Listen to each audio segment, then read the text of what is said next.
இன்றைக்கி நம்ம இந்த குட்டி சோலார் பேனல் வச்சு இந்த ஃபோக்கஸ் லைட் தான் மாட்ட போகிறோம். இது பார்த்திங்கன்னா எல்லாம் ரெண்டுமே சேர்ந்தே வந்துடும். இப்போ பார்த்திங்கன்னா 30 வாட்ஸ் போட்டிருக்காங்க பவர். ஆனால் எந்த அளவுக்கு இருக்குங்க நைட்டு பார்க்கலாம். இது பார்த்திங்கன்னா இந்த மாதிரி சேர்ந்து இருக்கும். ஒயர் வந்து கனெக்ஷன் இருக்கும். இது பார்த்திங்கன்னா எல்இடி எரியுது. பார்த்திங்கன்னா இது வந்து இண்டிகேட்டர். இப்போ பார்த்திங்கன்னா 20, 40, 60, 80, 100ன்னு 5 இண்டிகேட்டர் இருக்குது. பேட்டரி உள்ள சார்ஜ் ஏறுறது வந்து நம்ம பார்க்கணும் அப்படிங்கிறதுக்காக கொடுத்துருக்குறாங்க.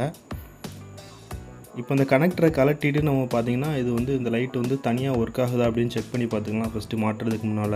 இப்போ தனியாக இந்த கனெக்டரை வந்து கலட்டியாச்சு. இப்போ பார்த்திங்கன்னா இந்த ஃபோக்கஸ் வந்து பார்த்திங்கன்னா அப்படியே ஆட்டோமேட்டிக்காக ஆன் ஆக ஆரம்பிச்சிடும். ஏன்னா ஆல்ரெடி செட் பண்ணி வச்சுருக்கோம் ரிமோட்டில்.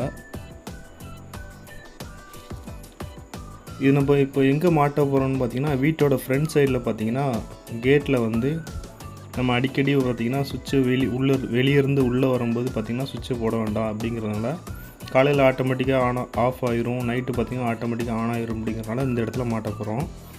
அதுக்கு பார்த்திங்கன்னா இந்த மாதிரி ஃபஸ்ட்டு கிளாம்பை வந்து கலட்டி எடுத்துக்கலாம் தனியாக, ஃபோக்கஸ் லைட்டோட கிளாம்பை. அதுக்கப்புறம் பார்த்திங்கன்னா எந்த இடத்துல மாட்ட போகிறோமோ அந்த இடத்துல மார்க் பண்ணிவிட்டு ஹோல்ட் பண்ணிக்கலாம் ட்ரில்லிங் மிஷினை வச்சு. இந்த மாதிரி 2 ஹோல்ஸ் பண்ணியாச்சு. அதுக்கப்புறம் பார்த்திங்கன்னா ஹோல்ட் பண்ண இடத்துல பார்த்திங்கன்னா இந்த மாதிரி ஃபிஷர் 6ஆம் நம்பர் ஃபிஷர் நம்ம யூஸ் பண்ணுறோம். பிட்டு 6ஆம் நம்பர் எல்லாமே 6ஆம் நம்பர் தான் யூஸ் பண்ணியிருக்கோம்.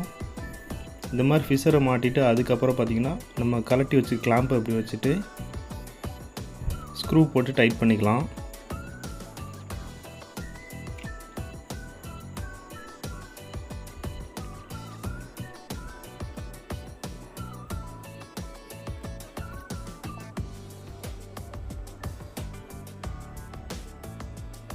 இந்த மாதிரி 2 பக்கமும் ஸ்க்ரூ வச்சு நம்ம டைட் பண்ணிடுவோம்.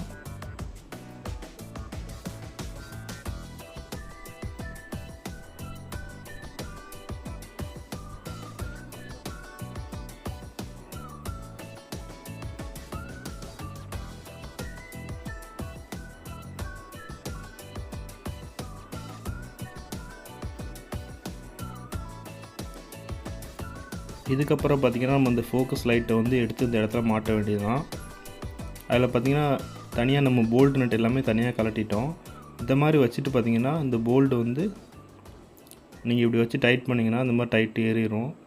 இது மாதிரி 2 சைடுமே போல்டு நட்டு கரெக்டாக லாக் ஆகிற மாதிரி பண்ணணும். இப்போ அந்த சைடு வந்து டைட் பண்ணியாச்சு. இப்போ இந்த சைடும் அதே மாதிரி ஈக்குவலாக டைட் பண்ணுறேன். கையால் டைட் பண்ணதுக்கப்புறம் பார்த்திங்கன்னா கட்டிங் பிளேட் வச்சு சும்மா டெம்பரரியாக ஒரு டைட் பண்ணி கீழே ஓகேவா அப்படின்னு பார்த்துக்கிறேன். அதுக்கப்புறம் நம்ம தேவையான அளவு நம்ம அட்ஜஸ்ட் பண்ணி வச்சுக்கலாம்.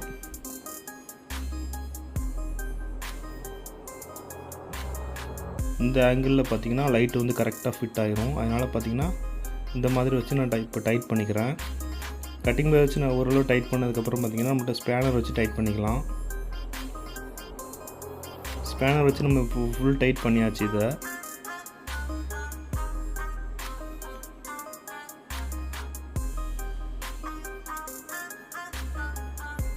இதுக்கப்புறம் பார்த்திங்கன்னா நம்ம இந்த சோலார் பேனலை தான் இந்த வாலில் ஃபிக்ஸ் பண்ண போகிறோம். இது எப்படி ஃபிக்ஸ் பண்ண போகிறோன்னு பார்த்திங்கன்னா அவங்க இதுக்காக எந்த ப்ராக்கெட் எதுவுமே கொடுக்கல. நம்ம இதை வந்து வாலில் எப்படி ஃபிக்ஸ் பண்ணணும் அப்படின்னு யோசிக்கும் போது தான் நம்மளுக்கு வந்து அண்ணன் ஒரு ஐடியா கொடுத்தாங்க. 4 இன்ச்சு பைப்புக்கு நம்ம யூஸ் பண்ணுற இந்த கிளாம்ப் வந்து பார்த்திங்கன்னா அந்த மாதிரி 2 சைடும் வச்சு நீ ஸ்க்ரூ பண்ணால் உனக்கு வந்து சூப்பராக செட் ஆகிரும் அப்படின்னு அண்ணன் சொன்னாங்க. அதுக்கேற்ற மாதிரி நம்ம 4 இன்ச்சு பைப்புக்கு யூஸ் பண்ணுற அந்த கிளாம்பை வாங்கிட்டு வந்து எப்படி ஃபிட் பண்ணோம் அப்படிங்கிறத வீடியோ எடுக்க முடியல. ஆனால் ஃபிட் பண்ணி முடிச்சுட்டு தான் உங்களுக்கு வீடியோ எடுத்துருக்கேன்.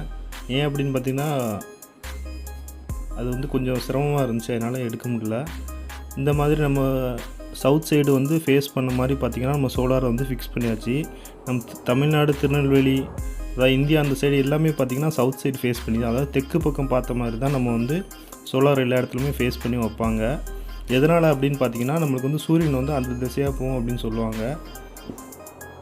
அதுக்கப்புறம் பார்த்திங்கன்னா ஒரு சாய்வான இடத்துல நம்ம சோலார் எல்லா இடத்துலையுமே பார்த்திங்கன்னா ஒரு சாய்வாக தான் இருக்கும். எதனால் அப்படின்னு பார்த்திங்கன்னா மேலே சருகு இந்த இலைகள்லாம் விழுந்துச்சுன்னா கீழே விழணும். அதுக்கப்புறம் தண்ணி சொட்டுச்சுனாலும் மேலே வந்து ட்ராப் வந்து நிற்கக்கூடாது அப்படிங்கிறதுக்காக ஒரு சாய்வாக தான் இதை வந்து மாட்டணும். அதையும் நம்ம சாய்வாக வச்சு மாட்டிட்டோம். அதுக்கப்புறம் பார்த்திங்கன்னா ஒயரை வந்து நம்ம ஓரமாக கொண்டு வந்துட்டு ஃபோக்கஸ் கிட்ட வந்து இந்த மாதிரி வந்து டேக் அடித்து மாட்டி விட்டுட்டோம். இதுக்கப்புறம் பார்த்திங்கன்னா கீழே வந்து ஆன் பண்ணி செக் பண்ணிக்கலாம். கீழே வந்து பார்த்திங்கன்னா இண்டிகேட்டர் நல்லாவே எரிஞ்சிட்ருக்கு. பேட்ரி வந்து சார்ஜ் ஆகிட்டுருக்கு. இதை வந்து நம்ம வந்து நைட் இனிமே செக் பண்ணி வந்து காமிக்கிறோம் உங்களுக்கு எப்படின்னு. ஓகே, அவ்வளோதான், கிளம்பியாச்சு, வேலை முடிஞ்சிருச்சு. இனிமேல் நைட்டு வந்து இந்த லைட் வந்து எப்படி மாட்டியிருக்கேன், எப்படி எரியுதுங்க இப்போ பார்க்கலாம். சாயங்காலம் போல் வந்துட்டோம். சாயங்காலம் போல் வந்ததுக்கப்புறம் பார்த்திங்கன்னா லைட் வந்து ஆட்டோமேட்டிக்காக ஆன் ஆகி எரிஞ்சிட்டு இருந்துச்சு. உங்களுக்கு வந்து ஸ்க்ரீனோட பிரைட்னஸ் வந்து குறைச்சி லைட்டோட பிரைட்னஸ் வந்து காமிக்கிறதுக்காக இந்த மாதிரி ஸ்க்ரீன் பிரைட்னஸை குறைச்சி காமிச்சிருக்கிறேன். இப்போ பார்த்திங்கன்னா அந்த லைட் வந்து இந்த இடத்துல எவ்வளோ பவர் இருக்குங்கிறத நம்ம பார்க்கலாம். இப்போது இதான் அந்த லைட்டோட உண்மையான வெளிச்சம். நார்மலான யூசேஜுக்கு வந்து இந்த லைட் ரொம்ப ஓகே தான்.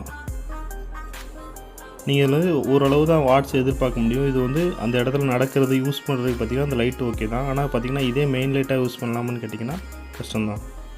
வீடியோ பிடிச்சிருந்தா லைக் பண்ணுங்கள். அப்புறம் நம்ம சேனலுக்கு நீங்கள் புதுசாக வந்தீங்கன்னா சப்ஸ்கிரைப் பண்ணுங்கள். இதே மாதிரி நிறைய விஷயம் தெரிஞ்சுக்கணும். உங்கள் ஃப்ரெண்டு தெரிஞ்சுன்னா